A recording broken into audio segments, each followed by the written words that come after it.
السلام علیکم. Welcome to classic entertainment channel. امید ہے آپ سب خیریت سے ہوں گے اور آپ کا دن بھی اچھا گزر رہا ہوگا. میں لائی ہوں جرم محبت تحریر طوبیٰ کامران قسط نمبر 17.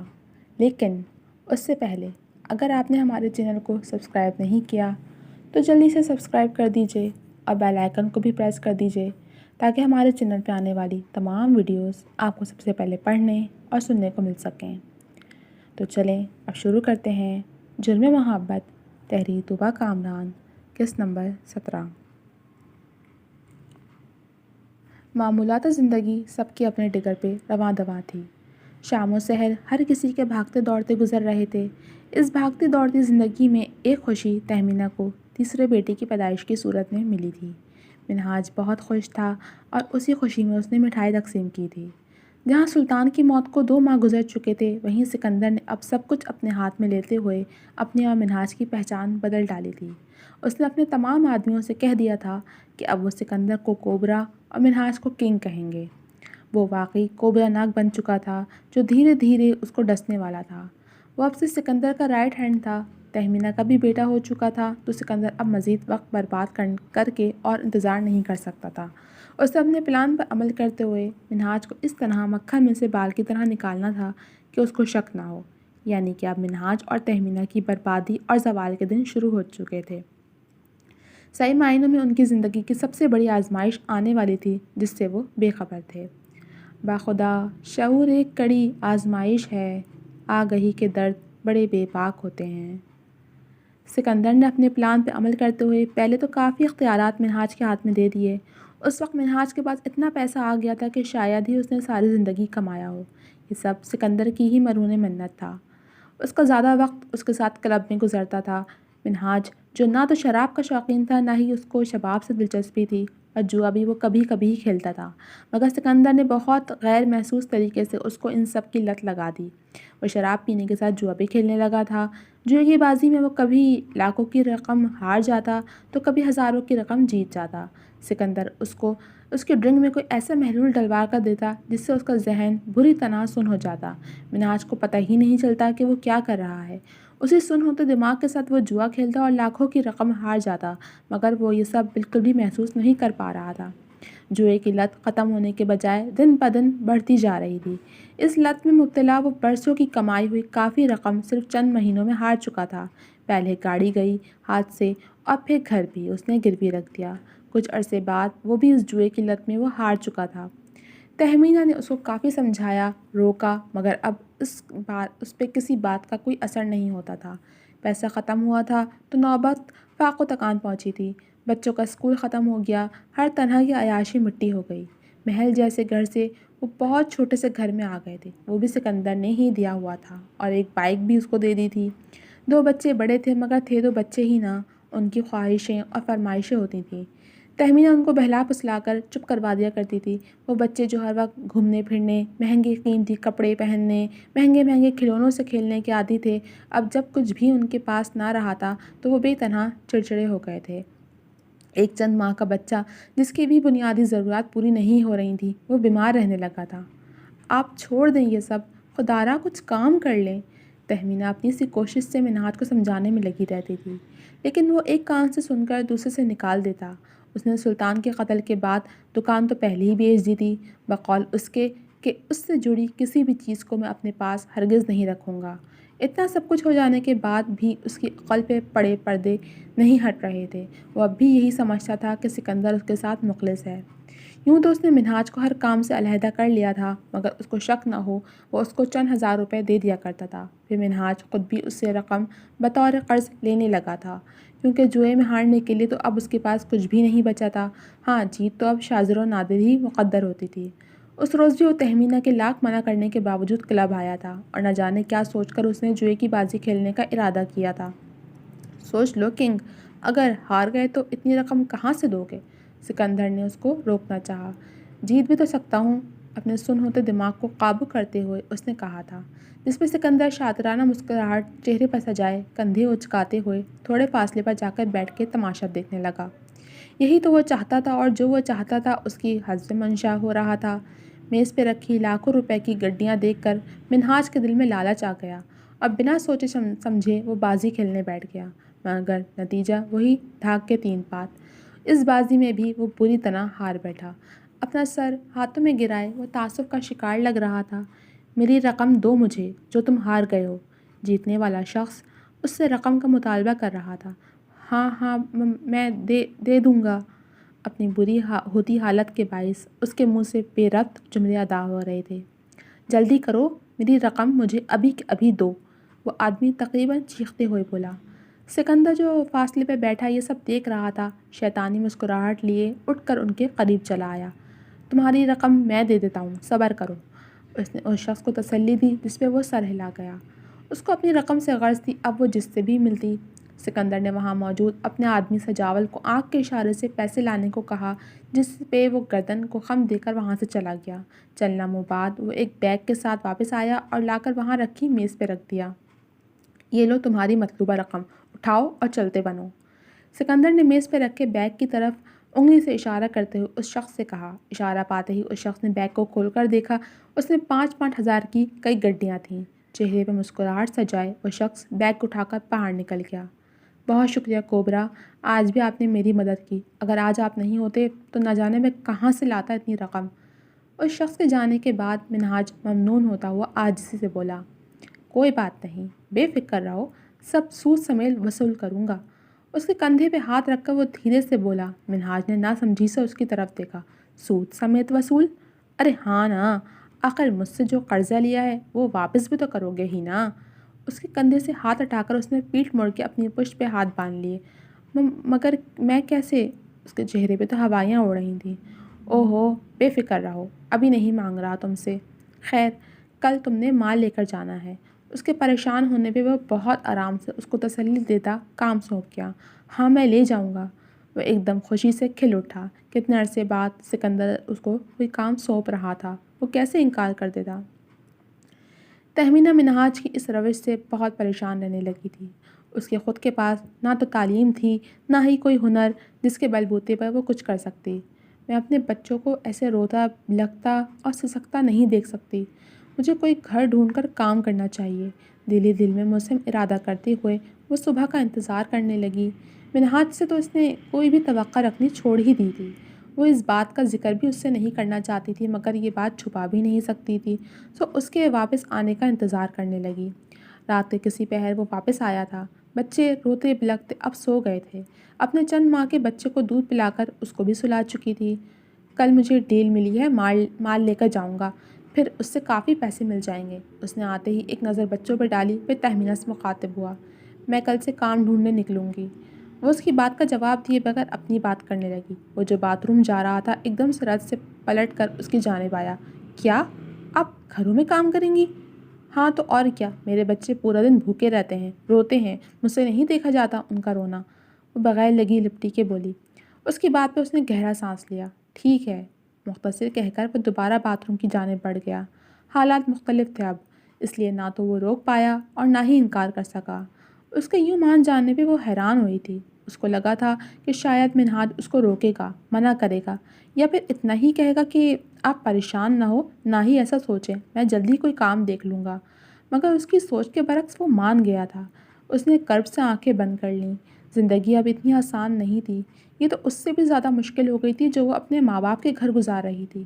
یک دم کئی سالوں بعد اس کو اپنے ماں باپ یاد آئے۔ امی، بابا، نہ جانے کیسے ہوں گے، کیا حال ہوگا ان کا۔ ان کے بارے میں سوچتے ہوئے اس کی آنکھ سے ایک آنسو ٹپکا۔ اتنی دیر میں منہاج باتھ روم سے باہر آ گیا تھا۔ اس نے جلدی سے اپنی آنکھیں پونچھ لیں۔ وہ آتے ہی نیچے بچھے بستر پہ لیٹ کر آنکھیں موند گیا۔ تہمینہ نے ایک نظر اس کے وجود پہ ڈالی، پھر خود بھی سیدھی ہو کر لیٹ گئی۔ چند لمحوں بعد وہ بھی گہری نیند سو چکی تھی۔ صبح کا سورج طلوع ہوتے ہی جہاں کچھ لوگ خواب خرگوش کے مزے لے رہے تھے، وہیں دوسرے لوگ اپنی روزی روٹی کے چکر میں نکل کر اپنی منزلوں پہ رواں دواں تھے۔ انہی میں تہمینہ بھی گھر میں منہاج کی موجودگی کے باعث صبح سویرے ہی کام کی تلاش میں نکل گئی تھی۔ تھوڑی تگ و دو کے بعد اس کو آ کر ایک گھر مل ہی گیا۔ ان کو کام کی ضرورت تھی، سو انہوں نے اس سے ساری بات کر کے مناسب تنخواہ پہ کام پہ رکھ لیا۔ ایک گھر کا کام مل جانے پہ اس نے شکر ادا کیا تھا۔ انہی سے ہی کچھ اور گھروں میں کام ملنے کی درخواست بھی کی تھی۔ اس روز وہ 1.5 گھنٹے میں کام نمٹا کر اپنے گھر چلی گئی۔ کہاں رہ گئی تھیں؟ منہاج نے اس کو دیکھتے ہی پوچھا۔ مجھے ایک گھر میں کام مل گیا ہے، بس وہی کر رہی تھی، وہ اندر داخل ہوتے ہوئے بولی۔ اچھا، کتنی تنخواہ دے رہے ہیں؟ اس نے اکیلا سوال اٹھایا۔ 3,000 روپے مہینہ، اس نے گہرا سانس لے کر بتایا۔ ٹھیک ہے، آگے بھی کام مل جائیں تو کر لیجیے گا، اس نے سر ہلاتے ہوئے مشورہ دیا۔ اس کے مشورہ دینے پہ وہ اس کو دیکھ کر رہ گئی۔ کیا تھا یہ شخص اور کیا ہو گیا تھا؟ زندگی بہت عجیب ہو گئی تھی۔ اس نے کبھی سوچا بھی نہیں تھا کہ ایسا وقت بھی اس کی زندگی میں آئے گا، یہ دن بھی دیکھنے پڑیں گے۔ وہ محل میں رہ کر راج کرنے والی آج پائی پائی کی محتاج ہو رہی تھی۔ پہلے بیٹے کی پیدائش کے دوسرے سال ہی دوسرے بیٹے کی پیدائش نے اس کی مزید تعلیم حاصل کرنے کی خواہش ختم کر دی تھی۔ وہ انہی میں لگی ان کو سنبھالتی رہتی، ہر وقت گھومنا پھرنا، موج مستی، اسی میں دن اور وقت گزرتا جا رہا تھا۔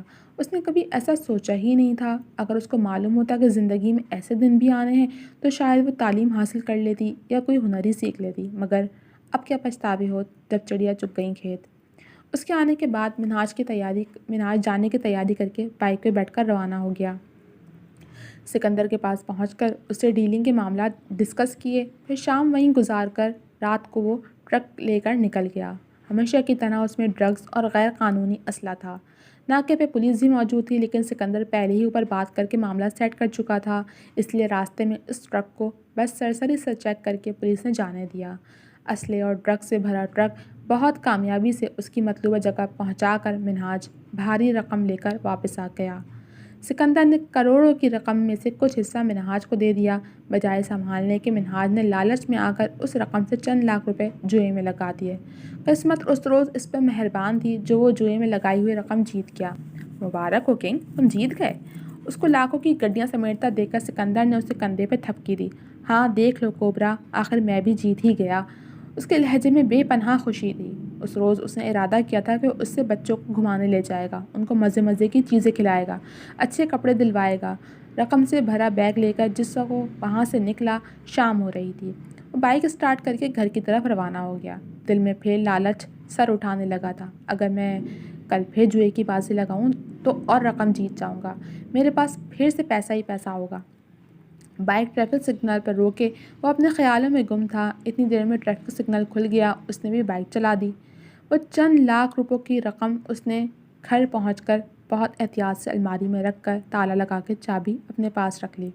پیسے مل گئے ہیں مجھے سامان بتا دیں، میں لے آتا ہوں، اس نے بے نیازی سے یوں کہا جیسے کوئی احسان کیا ہو۔ تہمینہ نے اس سے کچھ بھی سوال کیے بغیر اس کو گھر کے سودا سلف کی لسٹ بنا کر تھما دی۔ وہ بیگ سے چند ہزار روپے نکال کر سامان لینے جانے لگا کہ اس کا بڑا بیٹا اس کے پاس چلا آیا۔ پاپا، ہمیں گیم کھیلنا ہے۔ پاپا، مجھے پیزا کھانا ہے۔ چھوٹا بیٹا بھی اس کے سر پہ پہنچ کر اپنی فرمائشیں بتانے لگا۔ میں ابھی کچھ نہیں دلوا سکتا، ابھی تھوڑے سے پیسے ہیں میرے پاس، اس سے گھر کا سودا لا رہا ہوں، سرد لہجے میں کہتا وہ بچوں کو ہکا بکا چھوڑ کر وہاں سے باہر نکل گیا۔ تہمینہ بھی حیران تھی اس کے رویے پہ، جبکہ لاکھوں کی رقم اس کے پاس موجود تھی۔ کیا تھا جو اگر وہ بچوں کی یہ چھوٹی چھوٹی خواہشیں پوری کر دیتا تو؟ دونوں بیٹے منہ بسورے باپ کو جاتا دیکھنے لگے۔ بیٹا، آپ فکر مت کرو، ماما کام کر رہی ہیں نا، دیکھنا میں خود اپنے بیٹوں کی ہر فرمائش پوری کروں گی۔ وہ گھٹنوں کے بل بیٹھ کر دونوں بیٹوں کو کاندھوں سے تھام کر دلاسا دینے لگی۔ سچ نا ماما؟ چھوٹے بیٹے نے تصدیق چاہی۔ بالکل سچ، اس نے کہتے ہی دونوں کو خود سے لگا لیا۔ آدھے گھنٹے بعد منہاج گھر میں داخل ہوا۔ اس کے ہاتھ میں 2 بھرے ہوئے شاپر تھے جس میں گھر میں استعمال ہونے والی اشیاء تھیں۔ تہمینہ اس سے وہ دونوں شاپر لے کر کچن میں چلی گئی۔ دن اپنی رفتار سے گزر رہے تھے۔ تہمینہ کو 3 ماہ میں جہاں 3-4 گھر اور مل گئے تھے، وہیں منہاج مزید رقم بھی جوئے میں ہار کر اب خالی ہاتھ بیٹھا سر دیواروں سے ٹکرا رہا تھا۔ وہ پیسہ ہاتھ سے نکل جانے پہ پاگل ہو رہا تھا۔ اس کا بس نہیں چل رہا تھا کہ وہ کہاں سے پیسہ لے آئے۔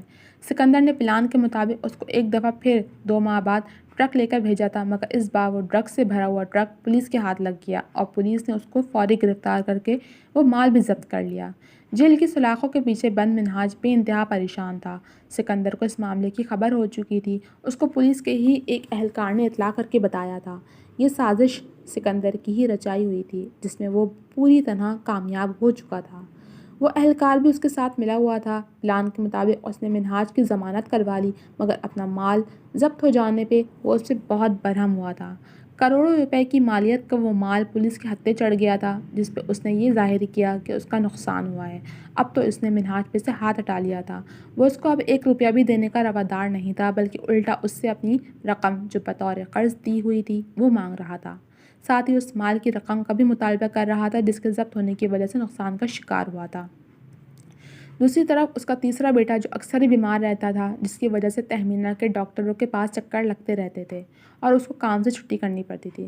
اس کی مالکنوں نے تو اس کو دھمکی دے دی تھی کہ اگر اب چھٹی کی تو کام سے فارغ کر دوں گی۔ وہ بھی تو مجبور تھی، کیا کرتی؟ جیسا بھی ہوتا کام کرتی، کبھی بیٹے کو لے جاتی تو کبھی نیند کی دوا پلا کر سلا کے چلی جاتی۔ ایک دفعہ اس کے بیٹے کی طبیعت بہت خراب ہو گئی، اس کو بہت تیز بخار چڑھ گیا، جس کے باعث اس کو اسپتال میں ایڈمٹ کرنا پڑ گیا تھا، جس کا خرچہ بھی وہ اپنی تنخواہ سے ہی نکال رہی تھی۔ تقریباً 3 دن بعد اس کے بیٹے کی حالت ٹھیک ہوئی تو وہ اس کو لے کر گھر واپس آئی۔ دونوں بیٹے فہد اور عماد بھی پریشان تھے اپنے چھوٹے بھائی کے لیے۔ اس کو ٹھیک دیکھا تو ان کو بھی سکون ملا۔ 3 دن بعد وہ اپنے کام پہ جانے کے لیے نکلی تو اس وقت منہاج موجود تھا گھر میں۔ اب وہ اکثر گھر میں ہی رہتا تھا اور کبھی باہر جاتا تو 2 دن نہیں آتا۔ تہمینہ کو تو یہ سب دیکھنے کی عادت ہو گئی تھی۔ وہ بچوں کو اللہ کے حوالے کر کے چلی جاتی تھی۔ اس روز جب وہ اپنے کام پہ گئی تو اس کی مالکن سدرا نئی کام والی رکھ چکی تھی اور اس کا حساب کر کے اس کو چلتا کرنے کی کر رہی تھی، جس پہ اس نے ضد کیے ساتھ منت کی۔ اس کی اتنی منتوں پہ سدرا نے آخری وارننگ دیتے ہوئے دوبارہ کام پہ رکھ دیا۔ اس کے منہ سے نئی ملازمہ کی تعریفیں سن کر تہمینہ کے دل میں حسد جاگنے لگا۔ اسی حسد کی بنا پہ اس نے ارادہ کر لیا کہ وہ اس کو یہاں سے نکلوا کر رہے گی، جس نے اس کی روزی پہ قبضہ جمایا ہے۔ اس کی نئی ملازمہ جس کا نام نسرین تھا، وہ 1-2 دن اپنے بیٹے کو بھی لائی تھی، جو ایک کونے میں خاموشی سے بیٹھ جاتا تھا۔ تہمینہ نسرین کو نکالنے کے لیے منصوبے بناتی رہتی تھی اور ایک دن اس کو موقع مل ہی گیا۔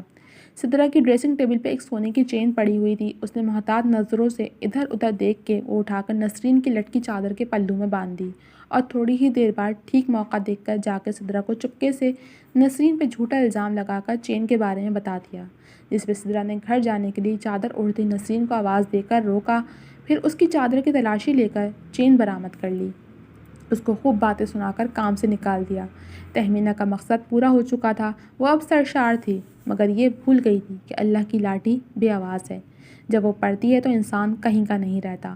نسرین کو اس وقت جتنی دقت کا سامنا کرنا پڑا تھا، پھر بعد میں اس کے لیے آسانی ہوتی چلی گئی اور اس نے سکھ کے دن دیکھ لیے، مگر تہمینہ نے کسی بے گناہ پہ الزام لگا کر اپنے لیے بہت مشکلات پیدا کر لی تھیں۔ اس روز وہ اپنے کام سے واپس آئی تھی تو منہاج پہ سکندر کے پاس چلا گیا تھا کہ شاید وہ ترس کھا کر اس کو کچھ کام دے دے، مگر سکندر نے صاف منع کر دیا تھا۔ نہیں منہاج، اب تمہارا دماغ ٹھیک کام نہیں کرتا کہ میں تم سے ڈیلنگ کے معاملات طے کروں اور مزید نقصان سے دوچار ہوں۔ مجھے میرا 1 روپیہ واپس چاہیے۔ وہ جتاتا ہوا اٹل لہجے میں بولا۔ میرے پاس تو کچھ بھی نہیں ہے دینے کے لیے، وہ گھر اور بائک بھی آپ کی ہی دی ہوئی ہے، میں تو وہ بیچ کر بھی آپ کا نقصان نہیں پورا کر سکتا، نہ ہی آپ کا قرض اتار سکتا ہوں۔ اس نے شرمندگی سے نظریں جھکا لیں۔ ویسے ایک راستہ ہے، اگر تم مانو تو ایسے میرا نقصان بھی پورا کر دو گے اور میرا قرض بھی اتر جائے گا۔ اس کی جھکی نظریں دیکھ کر اس کے چہرے پہ فاتحانہ مسکراہٹ چھا گئی۔ بے نیازی سے کہتے ہوئے وہ اصل موضوع پہ آیا۔ کیسا راستہ؟ اس نے جھٹ سے اپنی نظریں اٹھا کر مقابل کو دیکھا، جس کے تاثرات یکدم سنجیدہ ہو گئے تھے۔ وہ ایسا ہے کہ تم اگر، لیکن تم سے ہوگا نہیں، یہ رہنے دو۔ سکندر معنی خیزی سے بولتا ہوا بات ادھوری چھوڑ گیا۔ وہ جانتا تھا کہ پیسے کا یہ دھتی ہر حد پار کرنے کے لیے تیار ہو جائے گا۔ مجھے کیا کرنا ہوگا بتائیں؟ وہ جلدی سے التجائی انداز میں بولا۔ چھوڑو، کہا نا تم سے نہیں ہوگا، سکندر ہنوز نفی میں سر ہلاتا ہوا بولا۔ آپ بتائیں تو مجھے، میں پیسے کے لیے سب کچھ کروں گا۔ اس کا لہجہ اٹل تھا۔ سکندر کے لبوں پہ شیطانی مسکراہٹ آ گئی، جس کو اس نے فوراً ضبط کیا۔ لیکن مجھے معلوم ہے تم یہ نہیں کر سکو گے۔ اس کی آنکھوں میں دیکھتا وہ سنسنی پھیلا رہا تھا۔ آپ بتائیں تو، وہ بے چینی سے پہلو بدلنے لگا۔ ایک گروہ ہے جو منہ مانگی قیمت پہ بچوں کو خریدتا ہے اور پھر ان کو دوسرے ملک میں اسمگل کر دیتا ہے۔ اگر تم چاہتے ہو کہ میرا نقصان پورا ہو جائے اور قرض بھی اتر جائے تو تم اپنے بچوں کا منہ مانگی قیمت میں سودا کر لو۔ اس نے گہرا سانس لے کر بلی تھیلے سے باہر نکال ہی لی۔ اس کی بات پہ منہاج نے وحشت زدہ سا ہو کر اس کی طرف دیکھا، جہاں اتنی بڑی بات آسانی سے کہہ دینے کے بعد کوئی تاثر نہیں تھا۔ یہ کیا کہہ رہے ہو کبرا؟ میں ایسا کیسے میں اپنے بچوں کو؟ نہیں، کہا تھا نا تم نہیں کرو گے، مگر تم ہی نہیں سن رہے تھے، ضد کیے جا رہے تھے کہ بتائیں، میں کروں گا، سب کچھ کروں گا۔ وہ اس کی نقل اتارتا ہوا جتا گیا۔ صرف 3 دن ہے تمہارے پاس، ان 3 دنوں میں مجھے میرا 1 روپیہ چاہیے، نہیں تو ساری زندگی جیل میں سڑنے کے لیے تیار ہو جاؤ پھر۔ وہ انگلی اٹھا کر اس کو تنبیہ دیتا دھمکی پہ اتر آیا۔ اس کی اس دھمکی پہ منہاج کا خون خشک ہوا۔ کوئی اور حل نہیں ہے؟ اس نے ایک امید کے تحت پوچھا۔ تمہارے پاس ہے تو بتاؤ، اس نے الٹا اسی پہ ہی سوال داغا۔ منہاج سوچ میں پڑ گیا، اپنا نچلا لب بے دردی سے کترتا، ادھر سے ادھر ٹیل لگاتا، وہ بے چین لگ رہا تھا۔ سکندر خاموشی سے اس کو دیکھے گیا۔ لیکن میں پھر اپنی بیوی کا سامنا کیسے کروں گا؟ اس کو یکدم خیال آیا۔ وہ تیزی سے سکندر کے پاس سامنے آن کے کھڑا ہوا۔ اگر تم اس کا سامنا نہیں کرنا چاہتے تو میں تمہیں اسی دن ملک سے باہر بھجوا دوں گا، جس ملک بھی تم جانا چاہو گے۔ اس طرح تمہاری بیوی سے سامنا ہی نہیں ہوگا، کچھ دن وہ رو دھو کر خاموش ہو جائے گی۔ اس نے لالچ دیتے ہوئے معاملے کا حل پیش کیا، جس سے منہاج پھر گہری سوچ میں ڈوب گیا۔ دیکھو، اگر تمہاری بیوی تمہارا قرضہ اور میرا نقصان پورا کر سکتی ہے تو ٹھیک ہے، پھر رہنے دو، ورنہ سوچ لو۔ اس نے اس کو سوچ میں گم دیکھ کے مزید چوٹ کی۔ اور ہاں، 3 دن بعد اگر تمہارا ارادہ بن جائے تو اپنے بڑے دونوں بیٹوں کو لانا، چھوٹے والے کو نہیں، کیونکہ وہ بڑے بچوں کو خریدتا ہے اور انہی کی ہی منہ مانگی رقم دیتا ہے۔ اور ایک طرح سے اچھا ہی ہے، چھوٹا بیٹا تمہاری بیوی کے پاس رہے گا تو اس کو باقی ان 2 کی کمی محسوس نہیں ہوگی۔ وہ اس کو ہر طرح سے قائل کرتے ہوئے راستہ دکھا رہا تھا۔ منہاج مزید کچھ کہے یا پوچھے بغیر ہی وہاں سے پلٹ کر باہر نکل گیا۔ سب سوچ سوچ کر اس کا ذہن معاف ہو رہا تھا۔ جیسے تیسے کر کے غائب دماغی سے بائک چلاتا ہوا وہ گھر پہنچا۔ گھر پہنچ کر بھی وہ بے حد تذبذب کا شکار تھا۔ اس کی سمجھ نہیں آ رہا تھا وہ کیا کرے۔ سکندر کے مشورے پہ عمل کر لیتا ہے تو اس کے بچے نہ جانے کہاں چلے جائیں گے، کیا سلوک ہوگا ان کے ساتھ، اور اگر نہیں کرے گا تو جیل کی سلاخیں اس کا مقدر ٹھہریں گی اور اس کی ساری زندگی وہیں سڑ سڑ کے گزرے گی۔ صرف 3 دن ہیں اس کے پاس، اور ان 3 دن میں ہی اس نے فیصلہ کرنا تھا۔ اس نے جھرجھری لے کر اپنی اس سوچ کو جھٹکا۔ اس کے بچے اس کے سامنے بیٹھے ہوئے کوئی گیم کھیل رہے تھے جو تہمینہ نے 2-3 دن پہلے ہی ان کو دلوایا تھا۔ وہ یک ٹک ان کو دیکھے گیا۔ اس کو خبر بھی نہیں ہوئی کہ کب اس کی بیوی اپنے ہاتھوں میں ننھے وجود کو اٹھائے وہاں آ کر بیٹھ گئی۔ بچوں کے پاس بیٹھتی اس کی نظریں منہاج کی جانب اٹھیں، جو ایک نظر مسلسل بچوں پہ ڈالے ارد گرد سے بے نیاز بیٹھا ہوا تھا۔ اگر اس لمحے تہمینہ کو پتہ چل جاتا کہ وہ کیا سوچ رہا ہے تو شاید وہ اپنے بچوں کو اس کی پہنچ سے اتنی دور لے جاتی کہ اس کا سایہ بھی نہیں پڑتا ان پہ۔ کیا ہوا منہاج؟ اس نے پکارا، مگر دوسری طرف ہنوز خاموشی تھی۔ وہ کندھے اچکا کر بچوں کی جانب متوجہ ہو گئی۔ رات کھانا کھاتے وقت بھی اس کی سوچیں اس کے گرد بھٹک رہی تھیں۔ زہر مار کر اس نے چند لقمے لیے، پھر اٹھ کر بستر پہ آ کر لیٹ گیا۔ بچے کھانا پہلے ہی کھا کر سو چکے تھے۔ ننھے عاصم کو بھی وہ دوا پلا کر سلا چکی تھی۔ پھر خود بھی آ کر اپنے بچوں کے برابر میں ہی کروٹ کے بل لیٹ گئی۔ منہاج چت لیٹا چھت کو گھور رہا تھا۔ نیند آنکھوں سے کوسوں دور تھی۔ تہمینہ نے اس کی جانب کروٹ لی تو اس کو جاگتا ہوا پایا۔ منہاج، آپ کچھ کام کر لیں، کوئی نوکری ڈھونڈ لیں تاکہ آپ آسانی سے سکندر بھائی کا قرض بھی اتار سکیں۔ میں چاہتی ہوں ہم دونوں محنت کر کے اپنے بچوں کو حلال روزی کھلائیں۔ اس نے ایک بار پھر سمجھانے کی ادنا سی کوشش کی، مگر اس کا دھیان اس کی باتوں کی طرف نہیں تھا۔ منہاج، اس نے کوئی جواب یا رد عمل نہ پاتے ہوئے اس کا بازو ہلایا، جس سے وہ چونک کر اس کو دیکھنے لگا۔ ہاں کیا ہوا؟ میں نے کچھ کہا آپ سے، آپ نے سنا نہیں؟ اس نے جاننا چاہا۔ نہیں، کیا کہا؟ وہ حواس باختہ سا ہوا۔ میں نے کہا کہ آپ کچھ کام کر لیں، کوئی نوکری ڈھونڈ لیں تاکہ آپ آسانی سے سکندر بھائی کا قرض بھی اتار سکیں۔ میں چاہتی ہوں ہم دونوں محنت کر کے اپنے بچوں کو حلال روزی کھلائیں۔ اس نے دوبارہ اپنی بات دہرائی، جس پہ وہ محض کر کے رہ گیا۔ وہ مایوسی ہوتی واپس کروٹ بدل گئی۔ چند لمحوں بعد اس کی مدھم سانسیں اس بات کی گواہی دے رہی تھیں کہ وہ گہری نیند سو چکی ہے، جبکہ وہ ہنوز یوں ہی لیٹے چھت کو تکے جا رہا تھا۔ لگ رہا تھا ساری رات آنکھوں میں ہی کٹنے والی ہے۔ زیادہ کے لالچ میں گنوایا میں نے زندگی کا سکون، پیسہ اچھا دوست ہے تو بے حد برا دشمن بھی۔ اسطورہ کامران۔ رات کی تاریکی اپنے جامد خاموشی کے ساتھ آگے بڑھ رہی تھی، اب صبح کی سپیدی میں داخل ہو رہی تھی۔ رات کی تاریکی اپنی جامد خاموشی کے ساتھ آگے بڑھتی اب صبح کی سپیدی میں داخل ہو رہی تھی۔ جہاں کچھ لوگ فجر سے پہلے اٹھ کر رب کے ساتھ راز و نیاز میں مشغول ہو کر اب اس سے اس کا فضل مانگ رہے تھے، وہیں کچھ لوگ ایسے بھی تھے جو اپنے بستر پہ دراز تہجد اور فجر کو یکسر بھلائے ان کو پس سے پش ڈال کر خواب و خرگوش کے مزے لے رہے تھے۔ ایک چھوٹے سے گھر میں جہاں آسائش نام کی کوئی چیز نہیں تھی، بس چند ضرورت کی چیزوں کے سوا کچھ بھی ایسا نہیں تھا جس کو بیچ کر کچھ رقم حاصل کر لی جاتی۔ جو بھی دیا ہوا تھا وہ بھی کسی اور کی مرہون منت تھا۔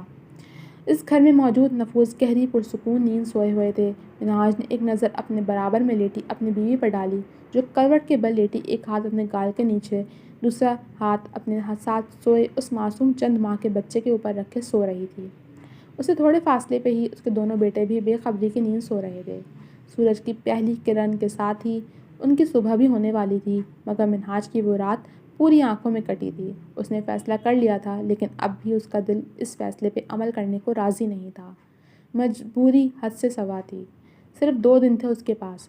سورج کی پہلی کرن پڑتے ہی تہمینہ کی آنکھ کھلی۔ اس نے دوسری طرف کروٹ دے کر اپنے شوہر کو دیکھا جو جاگ رہا تھا۔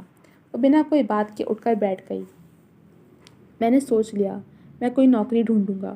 ابھی وہ کھڑی ہونے لگی تھی کہ منہاج کی آواز اس کے کانوں سے ٹکرائی۔ وہ سرعت سے دوبارہ بیٹھ کر اس کی جانب گھوم گئی۔ سچ؟ آپ سچ کہہ رہے ہیں نا؟ اس نے بے یقینی سے تصدیق چاہی۔ جی، اور میں آج سے ہی ڈھونڈتا ہوں۔ وہ بغیر اس کی جانب دیکھے بولا۔ یہ تو بہت اچھی بات ہے، ہم دونوں مل کے کمائیں گے تو اچھا رہے گا۔ خوشی اس کے چہرے سے پھوٹنے لگی۔ میں نکلتا ہوں۔ وہ بھی اٹھ کر بیٹھ گیا۔ ہاں، آپ منہ ہاتھ دھو لیں، میں ناشتہ بناتی ہوں۔ وہ بال سمیٹ کر جوڑا بناتے ہوئے بولی۔ نہیں، مجھے بھوک نہیں ہے ابھی، میں بعد میں کر لوں گا، آپ بچوں کو کروا دیجیے گا۔ ہنوز اس کی جانب دیکھے بغیر وہ بول کر سیدھا اٹھ کے باتھ روم چلا گیا۔ تہمینہ اس کی پشت کو تکنے لگی۔ چند لمحوں بعد وہ باتھ روم سے باہر آیا تو وہ اٹھ کر چلی گئی۔ دونوں بیٹے بھی اب اٹھ رہے تھے۔ میں جا رہا ہوں، ماما کو بتا دینا، وہ عجلت میں اپنے بیٹے سے کہتا باہر نکل گیا۔ ماما، بابا کہہ رہے تھے میں جا رہا ہوں۔ کہاں گئے ہیں بابا؟ فہد نے ماں کے واش روم سے باہر آنے کے بعد اس کو بتایا، ساتھ ہی اس سے باپ کے جانے کے متعلق بھی پوچھا۔ بیٹا، بابا کام سے گئے ہیں، آ جائیں گے، چلو آپ منہ ہاتھ دھو لو، میں عمار کو بھی اٹھاتی ہوں اور ناشتہ بناتی ہوں۔ وہ کہہ کر عمار کو اٹھانے لگی، جبکہ فہد سر ہلاتا اٹھ کر واش روم چلا گیا۔ منہاج بائک پہ بیٹھ کر سکندر کے اڈے پہ پہنچ گیا۔ آؤ آؤ کنگ، کیا بات ہے، کیا رات بھر سوئے نہیں؟ منہاج کو آتا دیکھ کر سکندر اٹھ کھڑا ہوا، اس کی محترم آنکھیں دیکھ کر بولا، جو رت جگہ کا حال بیان کر رہی تھیں۔ ہاں بس ایسا ہی ہے، پوری رات نیند نہیں آئی مجھے، وہ تھکن زدہ لہجے میں بولتا ہوا وہاں رکھے صوفے پہ بیٹھ گیا۔ پھر کیا سوچا تم نے؟ سکندر خود بھی اس کے سامنے صوفے پر ٹانگ پہ ٹانگ چڑھا کر بیٹھ گیا۔ میں تیار ہوں اپنے بچوں کو بیچنے کے لیے، مگر کل لاؤں گا ان کو۔ آپ میری تیاری مکمل رکھیے گا، کیونکہ میں اپنی بیوی کا سامنا کرنے کی ہمت نہیں رکھتا پھر۔ وہ سر جھکائے ہارے ہوئے جواری کی طرح بول رہا تھا۔ اس کی تم فکر مت کرو، سارا انتظام آج ہی ہو جائے گا۔ ادھر تم بچے میرے حوالے کرو گے اور ادھر تمہارا ویزا، پاسپورٹ اور تمہارا کپڑوں سے بھرا سوٹ کیس تیار ہوگا۔ سکندر کی آنکھوں میں چمک آ گئی تھی یہ سن کر۔ ٹھیک ہے، بس میں کل لے آؤں گا بچوں کو دوپہر میں، وہ بول کر وہاں سے اٹھ کر باہر نکل گیا۔ اس کے جانے کے بعد سکندر اپنی جگہ سے اٹھ کر ہنستے ہوئے تالیاں بجانے لگا۔ منہاج کچھ دیر یوں ہی سڑکوں کی خاک چھان کر واپس گھر آ گیا تھا۔ تہمینہ بھی اپنے کاموں پہ نہیں گئی تھی، وہ اس کے آنے کا ہی انتظار کر رہی تھی۔ جیسے ہی اس کو آتا دیکھا تو بے چینی سے پوچھ بیٹھی، کیا ہوا، کوئی نوکری ملی؟ اتنی جلدی نہیں ملتی، کل پھر جاؤں گا، اس نے نظریں چراتے ہوئے گول مول سا جواب دیا۔ اچھا چلے، مل جائے گی نوکری، آپ منہ ہاتھ دھو لیں، میں ناشتہ دیتی ہوں، اس نے تسلی دیتے ہوئے کہا، پھر کچن کی جانب بڑھ گئی جہاں ناشتہ بنا رکھا ہوا تھا۔ منہاج اس کے جانے کے بعد کرب سے نچلا لب دانتوں تلے کچلتا اپنی آنکھیں بند کر گیا۔ یہ کیسے شب و روز آئے ہیں اب زندگی میں، زندگی کو خود سے دور کیے دے رہا ہوں میں، مستوبہ کامران۔ یہ لیں ناشتہ کر لیں، اس نے آواز پہ چونک کر آنکھیں کھولیں۔ برابر میں وہ ٹرے ہاتھ میں لیے کھڑی تھی جس میں ایک روٹی اور رات کا بچا ہوا سالن تھا۔ میں سونے جا رہا ہوں، مجھے مت اٹھائیے گا، کہہ کر وہ سیدھا کمرے میں چلا گیا۔ تہمینہ حیرانی سے اس کو جاتا ہوا دیکھنے لگی۔ آپ ناشتہ تو کر لیں، پھر سو جائیے گا، میں بھی بس اپنے کاموں پہ جانے کے لیے نکل رہی ہوں، آج کل 2 گھروں میں کافی کام ہے، وہ فکر مندی سے کہتی ہوئی وضاحت دینے لگی۔ ماما، آپ کب تک آئیں گی؟ فہد نے اس کے پاس آ کر پوچھا۔ بیٹا، مجھے 1-2 دن اور دیر ہوگی، پھر اپنے روٹین کے مطابق آیا کروں گی، کھانا کھا لینا آپ لوگ، ٹھیک ہے؟ اس نے فہد کے چہرے کو اپنے ہاتھ میں لیتے ہوئے محبت سے کہا۔ اوکے ماما، آپ عاصم کو لے کر جائیں گی؟ کل بھی وہ بہت رو رہا تھا، اس نے پوچھتے ہوئے یاد دلایا۔ ہاں، میں اس کو 2 دن لے کر جاؤں گی، ویسے بھی اس کی طبیعت ٹھیک نہیں ہے نا، اس لیے وہ روتا ہے۔ کل ڈاکٹر کے پاس بھی لے کر جانا ہے۔ آپ پریشان مت ہو، بس بھائی کا بھی خیال رکھنا، اوکے؟ فہد سے بات کرتی ہوئی وہ اپنی چادر اوڑھنے لگی۔ فہد نے بھی اس کی بات پہ گردن ہلا دی۔ چلو ماما جا رہی ہیں، اب دھیان رکھنا۔ عاصم کو اپنی گود میں اٹھا کر گھر کی چابی لیے وہ دروازے کی طرف بڑھ گئی۔ وہ دن تو معمول کے مطابق گزرا تھا۔ صبح سے دوپہر ہوئی اور پھر سنہری شام نے ڈیرا جما لیا۔ سنہری شام کا سورج بھی معمول کے مطابق ڈھل گیا۔ اس کے بعد اندھیری کالی رات نے آسمان پہ اپنی زلفیں بکھرا دیں۔ اگلی صبح یوں تو حسب معمول سورج کے طلوع ہونے کے ساتھ ہی ہوئی تھی، مگر وہ تہمینہ کے لیے ایک قیامت کی صبح تھی، جس سے وہ بے خبر اپنے کاموں پہ جانے کے لیے نکلنے لگی تھی۔ اس صبح بھی منہاج اس کے جانے سے پہلے ہی یہ کہہ کر نکل گیا تھا کہ وہ نوکری کی تلاش کے لیے جا رہا ہے، اور تہمینہ مطمئن سی ہو کر اپنے دونوں کو بیٹوں کو پیار کر اور تاکید کر کے گھر سے نکل گئی تھی، یہ جانے بغیر کہ آج اس کی یہ چھوٹی سی جنت ویران ہونے والی ہے۔ جی تو کیسی لگی آپ کو قسط؟ امید ہے پسند آئی ہوگی اور کافی انٹرسٹنگ بھی لگی ہوگی۔ تو اب کیا ہوگا آگے؟ کیا واقعی منہاج اپنے بچوں کو بیچ دے گا یا وہ کوئی نوکری ڈھونڈے گا؟ لیکن اس نے سکندر سے تو کہہ دیا کہ وہ اپنے بچوں کو بیچنے کے لیے تیار ہے۔ تو دیکھیں آگے کیا ہوتا ہے، تہمینہ کے اوپر کیسی قیامت گزرے گی، کیا ہوگا؟ جاننے کے لیے جڑے رہیے میرے ساتھ۔ اگلی قسط کے ساتھ جلدی حاضر ہوں گی۔ جب تک کے لیے اللہ حافظ۔